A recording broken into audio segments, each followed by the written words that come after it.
جاتے کچھ وظائف کچھ لوگوں نے ہمارے سوشل میڈیا پہ پوچھا کہ گھریلو ناچاکی کے حوالے سے کچھ وظیفہ عنایت کر دیجیے۔ سب سے تو جیسے آپ کے علم میں ہے کہ سب سے پہلے میری ہمیشہ یہ کوشش ہوتی ہے کہ اپنے سامعین اور ناظرین کو جب کسی مصیبت کے ذیل میں وہ کوئی نصیحت مانگنا چاہیں تو پہلے کوئی عمل اور رویے کی شکل میں جو اس کا حل ہو سکتا ہے پہلے اس پہ بات کی جائے۔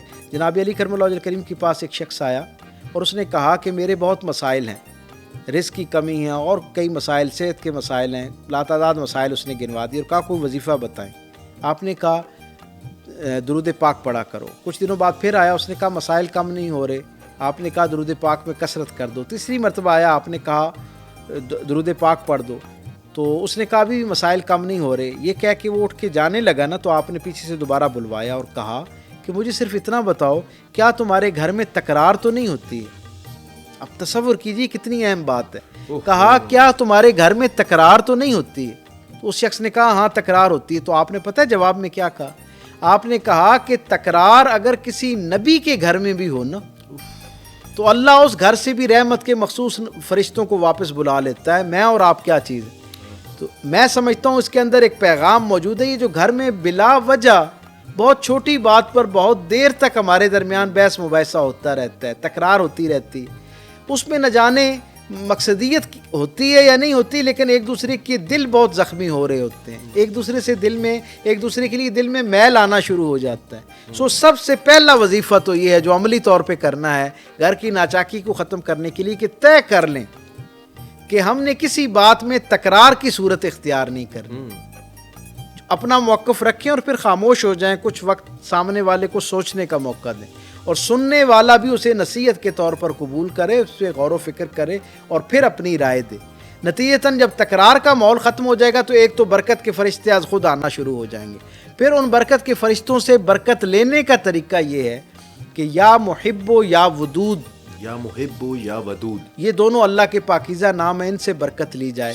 کوئی شخص 121 مرتبہ صبح اور 121 مرتبہ شام کو اول آخر درود پاک کے ساتھ اسے اپنا وظیفہ بنائے، اور گھر کے کسی شخص جس کے بارے میں وہ تصور کرتا ہے کہ اس سے میری سب سے زیادہ ناچاکی ہوتی ہے، اس کی طرف سے زیادہ میری دل آزاری ہوتی ہے، اس شخص کا تصور قائم کر کے یہ پڑھے اور پھر دھیمے لہجے میں اس کے ساتھ مسکراتے ہوئے بات کرے اور ایک قدم آگے بڑھ کر جس بات پر تصفیہ ہو جائے اسے دوبارہ غصے کی حالت میں بھی دوبارہ مت دہرائے، اس ریفرنس کو دوبارہ کوٹ مت کرے۔ ایک لڑائی ہوئی، کسی بات پر اختلاف ہوا، جھگڑا الجھن ہوئی، جب دل صاف ہو گئے تو اسے پھر آپ کے حافظے سے بھی صاف ہو جانا چاہیے۔ یہ بھی میں سمجھتا ہوں اللہ کی رحمت اور برکت کو اپنی طرف متوجہ کرنے کا ایک ذریعہ ہو سکتا ہے۔ جی، سب سے پہلے جب انسان ظاہری اسباب کے ساتھ اپنے آپ کو بے بس محسوس کرنا شروع کرے اور کسی نعمت کے حصول کی طلب جو ہے وہ ایک خاص درجے سے بڑھ جائے تو اللہ کی طرف رجوع کرنے سے بہترین عمل کوئی نہیں ہو سکتا۔ اللہ کی رحمت کو جیسے میرے کریم رسول صلی اللہ علیہ وسلم نے ہماری ہدایت اور رہنمائی فرمائی کہ اللہ کو اس کے پاکیزہ اور رحمت والے ناموں کے ساتھ پکارا جائے۔ جس شخص کو جس درجے کی حاجت ہو اس نعمت کے ذیل میں جو اللہ کا نام پاکیزہ نام ہے اس کے ساتھ اگر اللہ کو پکارا جائے تو اللہ کی رحمت اس خاص معاملے کے حوالے سے جلدی آپ کی طرف متوجہ ہوتی ہے۔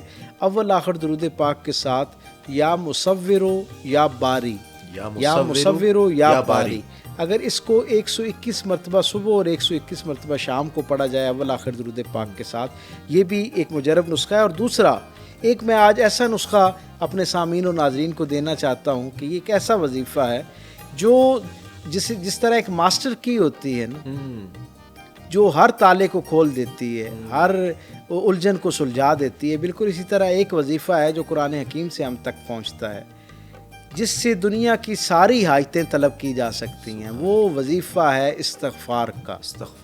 احباب گرامی قدر، میں یہ آپ سے گزارش کروں گا کہ اسے مستقل بنیادوں پر اپنی زندگی کا حصہ بنا لیا جائے۔ اگر کثرت کے ساتھ اسے اپنے معمول کا حصہ بنا لیا جائے تو قرآن حکیم میں اللہ نے وعدہ کر رکھا ہے کہ وہ نعمتوں میں برکت بھی عطا کرتا ہے، مال کی فراوانی بھی عطا کرتا ہے اور اولاد کی کثرت بھی عطا فرماتا ہے۔ اور زندگی کے اندر جو عافیت طلب کرنے والے ہیں ان کے لیے اللہ رب العزت عافیت بھی عطا کرتا ہے اور مال اسباب کے ساتھ ساتھ زمین سے آنے والا جو خالص رزق ہے اللہ اس کو بھی بڑھا دیا کرتا ہے. سو جو کوئی شخص کثرت کے ساتھ استغفار کو اپنا مستقل عنوان بنا لے اور پھر کسی ایک خاص نعمت کی طلب کو ذہن میں رکھتے ہوئے خاص عدد کے ساتھ اس کو پڑھنا شروع کر دے، کثرت کے ساتھ پڑھنا شروع کر دے، تو اللہ کی طرف سے بہت جلد فرمان رحمت جاری ہو جاتا ہے. اب کثرت سے پڑھنے کا مطلب کیا ہے؟ اس سے مراد یہ ہے، جو صوفیاء ہیں انہوں نے یہ بتایا کہ جب کوئی اللہ کا محبوب نام اس سے برکت لینے کے لیے بندہ مومن 313 مرتبہ سے زائد اس کو پڑھتا ہے تو اللہ کی بارگاہ میں وہ کثرت کے ساتھ پہنچایا جاتا ہے. سو کم از کم 313 مرتبہ ایسے جو ہے وہ پڑھا جائے. اور استغفار تو ایسا خوبصورت عمل ہے کہ آقا کریم صلی اللہ علیہ وسلم نے فرمایا کہ اس کی کثرت اختیار کرو، بے شک میں دن میں 100 سے زائد مرتبہ توبہ کرتا ہوں. اب کائنات کی سب سے معصوم ہستی جن کے قرب سے بھی گناہ کا شائبہ نہیں ہو سکتا، وہ میری اور آپ کی تربیت کے لیے بتا رہے ہیں کہ اللہ کی بارگاہ میں کثرت کے ساتھ استغفار کیا جائے. سو اولاد کی نعمت جو ہے اس کی طلب ہو، یا مال میں برکت کی طلب ہو، یا کوئی اور نعمت اس کا وہ درکار ہو، اس کے لیے سب سے مجرب نسخہ جو ہے وہ استغفار کی کثرت ہے. حضور جاتے جاتے یہ بھی بتا دیجیے گا، نظر بد عموماً مائیں جو ہیں وہ پریشان رہتی ہیں کہ ان کے بچوں کو نظر بد لگ گئی ہے. حضور اس سے بچاؤ کے لیے سیرت نبی کے تناظر میں صلی اللہ علیہ وسلم، سیرت نبی کے تناظر میں ہمیں کیا احکامات ملتے ہیں؟ کیا ایسا وظیفہ کوئی ہے جو کرنے سے نظر بد سے بچا جا سکے؟ سب سے پہلے تو ہمیں یہ سمجھنا چاہیے کہ نظر بد ایک حقیقت ہے، اور اس کے حقیقی ہونے پر جو کچھ لوگ یکسر انکار کر دیا کرتے ہیں، میں سمجھتا ہوں یہ بھی غیر مناسب رویہ ہے اور کم علمی کا نتیجہ ہے.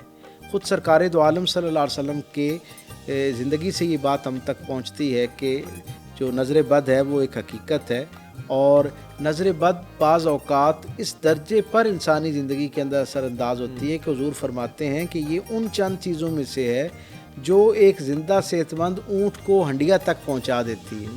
یعنی اس درجے کا اس کا نقصان ہو سکتا ہے. اور خود سرکار ختمی مرتبہ صلی اللہ علیہ وسلم نے اس کی اہمیت کو سمجھتے ہوئے آپ کا مستقل معمول رہا کہ آپ اپنے شہزادگان حضرات حسنین کریمین جو ہیں طیبین طاہرین، ان کو روزانہ کی بنیاد پر حضور کا تواتر کے ساتھ معمول تھا کہ آپ ان پر دم فرمایا کرتے تھے.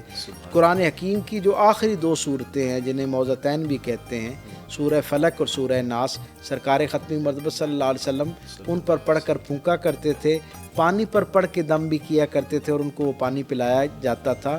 اور خود سرکار دو عالم صلی اللہ علیہ وسلم کا بھی روزانہ کی بنیاد پر اپنے لیے یہ معمول تھا کہ حضور سونے سے پہلے اپنے دونوں ہاتھوں کو جوڑ کر اس کے اوپر یہ جو دونوں صورتیں ہیں ان کی تلاوت فرماتے اور پھونک کے ان ہاتھوں کو پورے جسم کے اوپر مل لیا کرتے اور گویا اس سے اللہ کی حفاظت میں اپنے آپ کو دینے کا ایک عمل اختیار کرتے. سو ہمیں بھی اسی انداز میں یہ کرنا چاہیے. جس بچے کے بارے میں ہمیں یہ اندازہ ہو کہ اسے نظر بد لگ گئی ہے یا اس کا یہ شکار ہو گیا ہے، تو سب سے پہلے اس کے لیے صدقہ دیا جائے. صدقہ دینے کے فوراً بعد استغفار کی جائے، اور استغفار کے ساتھ یہ جو صورتیں ہیں، آخری 2 صورتیں سورہ فلق اور سورہ ناس، انہیں پڑھ کر اس بچے کے اوپر دم کیا جائے تو اللہ رب العزت کی طرف سے حفاظت کا انتظام جو ہے وہ حرکت میں آتا ہے، اور وہ بچہ جو ہے وہ اللہ کی پاکیزہ پناہ میں چلا جاتا ہے، اس کی حفاظت میں چلا جاتا ہے.